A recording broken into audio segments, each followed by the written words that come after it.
నటుడు శివాజీ చేసిన వ్యాఖ్యలు టాలీవుడ్తో పాటు సోషల్ మీడియాలో రచ్చకు దారితీశాయి. దండోర సినిమా ప్రీ రిలీజ్ ఈవెంట్ వేదికగా హీరోయిన్ల వస్త్రధారణపై ఆయన చేసిన కమెంట్స్ వివాదాస్పదంగా మారాయి.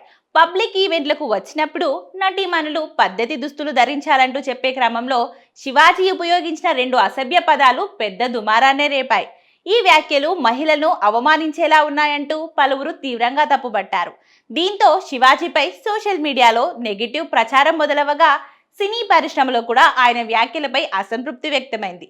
ఈ వివాదం తీవ్రత పెరగడంతో తాజాగా శివాజీ తన వ్యాఖ్యలపై చింతిస్తూ క్షమాపణ వీడియో విడుదల చేశారు.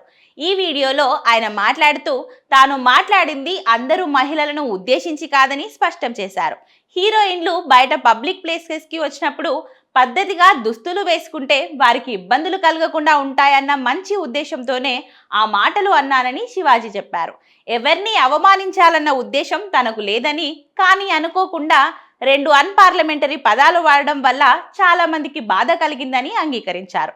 తాను ఎప్పుడూ స్త్రీని గౌరవిస్తానని, సమాజంలో మహిళలను తక్కువగా చూస్తున్న పరిస్థితిపై మాట్లాడాలనుకున్నానని, కానీ ఆ విషయం చెప్పే క్రమంలో తడబడ్డానని శివాజీ పేర్కొన్నారు. తన ఉద్దేశం మంచిదే అయినా మాటల ఎంపిక వల్ల ఇండస్ట్రీలోని మహిళలు, ప్రేక్షకులు బాధపడ్డారని శివాజీ స్పష్టంగా ఒప్పుకున్నారు. అయితే తన మాటలతో నొచ్చుకున్న ప్రతి ఒక్కరికి మనస్ఫూర్తిగా క్షమాపణలు చెప్తున్నానని ఆయన వీడియోలో తెలిపారు. ఈ క్షమాపణ వీడియో విడుదలైన తర్వాత కొంతమంది నెటిజన్లు శివాజీ స్పందనను స్వాగతిస్తుండగా, మరికొందరు మాత్రం ఆలస్యంగా అయినా క్షమాపణ చెప్పడం మంచిదేనని అభిప్రాయపడుతున్నారు. అయితే శివాజీ వ్యాఖ్యలపై ఇప్పటికే పలువురు సినీ ప్రముఖులు తీవ్రంగా స్పందించిన సంగతి తెలిసిందే. సింగర్ చిన్మయి, అనసూయ భరద్వాజ్, మంచు మనోజ్, దర్శకుడు రామ్ గోపాల్ వర్మ వంటి వారు శివాజీ వ్యాఖ్యలను బహిరంగంగా ఖండించారు.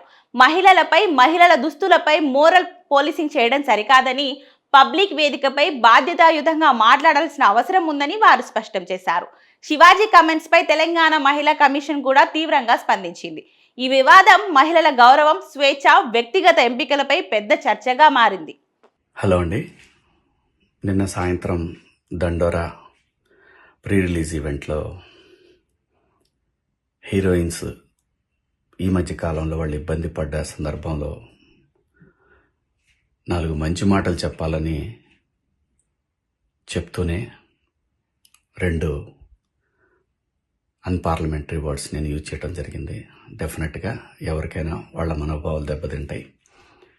నేను మాట్లాడింది అమ్మాయిలందరినీ ఉద్దేశించి కాదు. హీరోయిన్స్ బయటకు వెళ్ళినప్పుడు బట్టలు జాగ్రత్తగా ఉంటే మీకు ఇబ్బంది ఉండదేమో మా అమ్మ అనే ఉద్దేశం తప్ప నేను ఎవరిని అవమానపరచాలని కాదు. బట్ ఏదైనా 2 అన్పార్లమెంటరీ వర్డ్స్ దొర్లినాయి. దానికి మై సిన్సియర్ అపాలజీస్. అండ్ ఇంకోటి, నేను ఎప్పుడు స్త్రీ అంటే ఒక మహాశక్తి, ఒక అమ్మవారిలాగానే అనుకుంటా. ఎందుకంటే ఇవాళ సమాజంలో స్త్రీని ఎంత తక్కువగా చూస్తున్నారో మనందరం చూస్తున్నాం. అటువంటి అవకాశం మనం ఇవ్వద్దు అని చెప్పే ఇంటెన్షన్లో ఒక ఊరు భాష మాట్లాడాను. అది చాలా తప్పు. I know, my sincere apologies. నా ఇంటెన్షన్ మంచిదే, కానీ ఆ 2 పదాలు దొరకకుండా ఉంటే ఈరోజు ఈ పరిస్థితి లేదు. బట్ ఒకటి మాత్రం చెప్తున్నాను, మంచి చెప్పాలనే ఉద్దేశం తప్ప అవమానపరచాలి, కించపరచాలనే ఉద్దేశం నాకు ఎట్టి పరిస్థితిలోనూ లేదు. ఇండస్ట్రీలో ఆడవాళ్ల మనోభావాలు దెబ్బతిన్నందుకు, అలాగే మహిళలు ఎవరైనా దీన్ని తప్పుగా అనుకుని ఉంటే మీ అందరికీ నా సిన్సియర్ అపాలజీస్ అమ్మా. Thank you.